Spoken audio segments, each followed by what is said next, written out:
하나님 아버지 감사합니다. 주님 오실 날이 하루하루 가까이 다가옴을 보며 오늘도 마라나타의 믿음으로 주님을 바라볼 수 있게 해주심을 감사드립니다. 사람들은 평화를 원한다고 하지만 곳곳에는 전쟁과 탄식이 있습니다. 그 가운데도 우리는 오직 주님만 바라봅니다. 우리를 안전에 거하게 하시는 분은 오직 주님이십니다.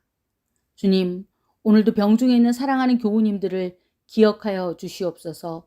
치유받고 고침받는 기적이 이 자리에서 일어나게 하여 주시옵소서. 우리의 기도로 기적이 일어나게 하여 주시옵소서. 이 시간 종이 말씀을 전할 때에 종의 연약함은 십자가 보혈로 덮어주시고 오직 성령께서만 친히 역사하여 주시옵소서. 이 시간 천군 천사들을 파송하여 주시옵소서. 예수님의 이름으로 기도했습니다. 아멘.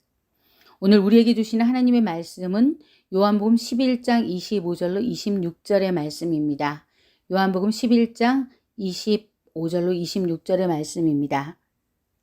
예수께서 이르시되 나는 부활이요 생명이니 나를 믿는 자는 죽어도 살겠고 무릇 살아서 나를 믿는 자는 영원히 죽지 아니하리니 이것을 내가 믿느냐. 아멘. 요즘 순교의 신앙, 부활의 믿음에 대해 많이 생각하게 되는 때입니다. 살아가면서 기다림의 시간이 없었던 사람도 없고 기다림의 시간이 고통의 시간으로 느껴지지 않았던 사람도 없을 것입니다. 우리 그리스도인들에게도 기다림의 시간, 기다려야 하는 일들이 끊임없이 이어집니다. 만일 기약도 없이 소망도 없이 무작정 기다리는 시간을 통과하고 있다면 그 시간은 참으로 길고 힘겨운 시간일 것입니다. 그러나 다시 오실 주님을 기다리는 시간은 다릅니다. 분명한 약속이 있기 때문에, 소망이 있기 때문에 우리는 그 기다림이 약속으로 다가옵니다. 오늘 이 시간에는 하나님께서 만드신 상황이라는 제목으로 여러분과 함께 깊은 은혜의 시간 되시기를 소망합니다. 하나님께서 만드신 상황인데 그러면 이 세상이 어떠함을 알아야 하는지 함께 살펴보겠습니다. 첫째, 믿고 기도했던 것과는 다른 정반대의 상황을 때때로 겪습니다. 베드로전서 2장 19절 말씀입니다. 부당하게 고난을 받아도 하나님을 생각함으로 슬픔을 참으면 이는 아름다우나 죄가 있어 매를 맞고 참으면 무슨 칭찬이 있으리요. 그러나 선을 행함으로 고난을 받고 참으면 이는 하나님 앞에 아름다우니라. 이전 성경에는 애매히 고난을 받아도 하나님을 생각함으로 슬픔을 참으면 이는 아름다우나 라고 쓰여져 있습니다. 애매히 고난을 받아도 하나님을 생각함으로 참으면 이는 아름다우나. 무슨 의미일까요? 우리가 궁극적으로 도달해야 하는 영원한 목표와 이 모든 것을 이기게 하는 믿음이 함께 해야 한다는 것을 하나님께서 알려주시는 것입니다. 구원받은 사람도 평안을 잃어버릴 때가 있고 역경 속에서 두려워할 때가 있습니다. 마음의 고통 때문에 홀로 눈물을 흘리기도 합니다. 하나님밖에 알 수 없는 나만의 슬픔으로, 나만의 아픔으로 눈물을 흘리기도 합니다. 여러분, 누구에게도 말할 수 없는 괴로움과 아픔이 있으시지요? 오늘 말씀을 준비하면서 주님은 저에게 힘들고 어려워도 누구와 나누지 못하는 그런 아픔을 가진 내 자녀들이 이 시간 많이 있다라고 말씀해 주셨습니다. 이러한 깊은 아픔 속에서 하나님 앞에 우시기 바랍니다. 하나님 앞에 우는 것은 조금도 부끄러운 일이 아닙니다. 그리고 장차 우리가 갈 영원한 천국 도성을 바라보시기 바랍니다. 때로 우리가 선의로 한 일이 예상 못한 오해를 받을 때도 있고 때론 아는 사람에게 배신을 당할 때도 있습니다. 심지어 우리 주님께서도 여러 번 배신당하셨습니다. 그런데 이런 아픔 속에 울었던 것은 저와 여러분뿐만이 아닙니다. 오죽하면 예레미야는 눈물의 선지자라고 할까요? 예레미야는 너무 울어서 눈이 다 짓물렀다고 합니다. 예레미야는 너무 힘들어서 예레미야 애가라는 슬픔의 책까지 썼습니다. 그런데 예레미야 31장을 통해 하나님은 예레미야에게 그리고 우리에게 이렇게 말씀하십니다. 나는 너를 사랑하지 않은 적이 없고 앞으로도 그럴 것이다. 아멘. 저와 여러분을 단 한순간도 사랑하지 않은 적이 없으시다는 것입니다. 그것을 믿으십니까? 그것을 믿고 우리 주님을 꼭 붙잡으시기 바랍니다. 둘째, 신앙은 오직 하나님만을 의지하는 것입니다. 시편 73편 25절 말씀입니다. 하늘에서는 주 외에 누가 내게 있으리요? 땅에서는 주밖에 내가 사모하리 없나이다.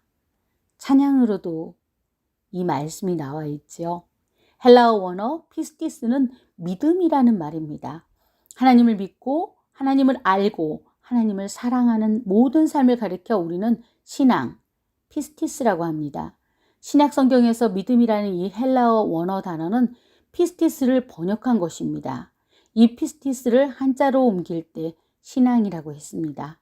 신앙은 믿고 의지하며 우러러 앙망하는 것입니다.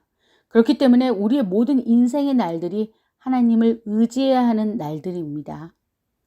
예레미야를 지금 우리는 위대한 선지자라고 말하지만 그는 아나도 출신이었습니다. 저 사람 아나도 출신이래. 이런 아나도 출신이라는 말의 뜻은 무명의 시골 출신이라는 것입니다. 흔히 말하면 촌뜨기라는 말이고요. 무시하는 말입니다. 예레미야 1장에 고백하고 있는 것처럼 그는 아이 같고 유창하게 말하지 못한다고 했습니다. 선지자임에도 달변이 아니었다는 것입니다. 예레미야는 심지어 우울증도 있었습니다. 그러나 그의 여러 불리한 상황 속에서도 심한 디프레션 속에서도 하나님은 일하셨고 역사하셨습니다. 그가 위대한 선지자가 된 것은 오직 하나님만을 의지하는 믿음, 하나님만 바라보는 믿음이 있었기 때문입니다.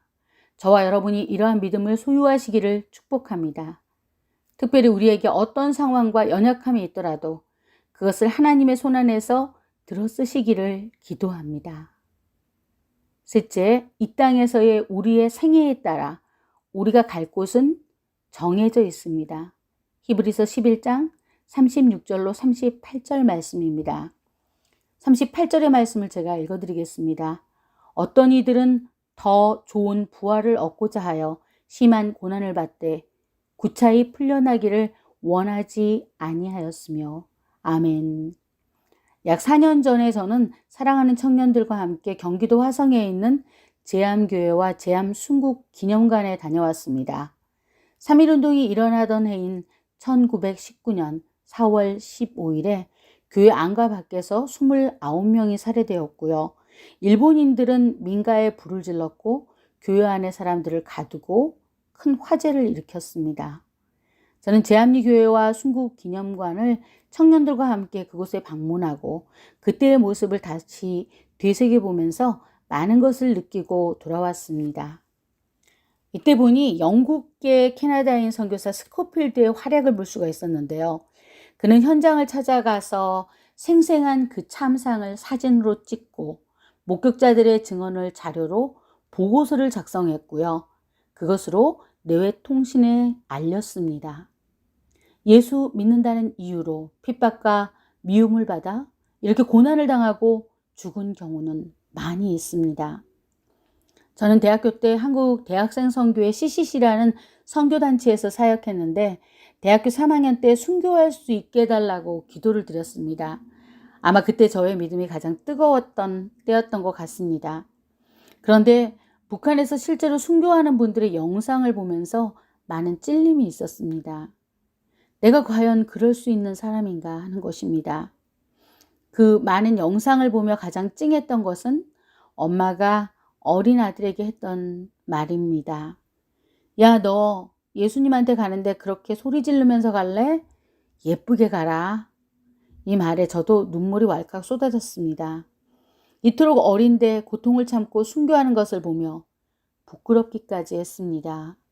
먼 곳이 아닌 우리나라 지도 안에서도 이렇게 순교하는 사람들이 있습니다. 어떻게 그것이 가능할까요? 장차 우리가 있을 곳을 알기 때문에 가능한 것입니다. 천국이 진짜 우리가 갈 곳, 본향이기에 이 땅에서의 모진 핍박과 박해들을 견딜 수 있는 것입니다. 히브리서의 이러한 사람은 세상이 감당치 못한다고 했습니다. 천국에 가면 순교의 영광은 그 어떤 것과도 비교할 수 없다고 했습니다. 장차 우리가 들어갈 본향을 생각하시기 바랍니다. 우리는 이 땅에서의 모든 어려움과 슬픔을 다 이길 수 있습니다. 그러한 저와 여러분이 되시기를 바랍니다. 예수께서 이르시되 나는 부활이요 생명이니 나를 믿는 자는 죽어도 살겠고 무릇 살아서 나를 믿는 자는 영원히 죽지 아니하리니 이것을 내가 믿느냐. 기도하시겠습니다. 하나님 아버지 감사합니다. 어떤 이들은 더 좋은 부활을 얻고자 하여 심한 고난을 받되 고차히 풀려나기를 원하지 아니하였다고 했습니다. 우리에게 육이 주는 것을 뛰어넘어 영원히 살 수 있는 특권을 주심을 감사드립니다. 우리가 앞으로 살아갈 영원한 본향을 바라보며 영원히 살 그 땅을 가슴에 안고 살게 하여 주시옵소서. 이 땅은 슬픔과 탄식과 이해할 수 없는 일들과 아픔이 있지만 이곳은 장막이며 영원한 곳이 아님을 알게 하여 주시고 오늘 말씀처럼 순교의 신앙, 부활의 믿음으로 살게 하여 주시옵소서. 현재의 고난은 장차 우리가 받을 영원한 영광의 중요한 것에 비할 수조차 없음을 알게 하여 주시옵소서. 어떠한 환난과 풍파에도 넉넉히 이기며 승리하게 하여 주시옵소서.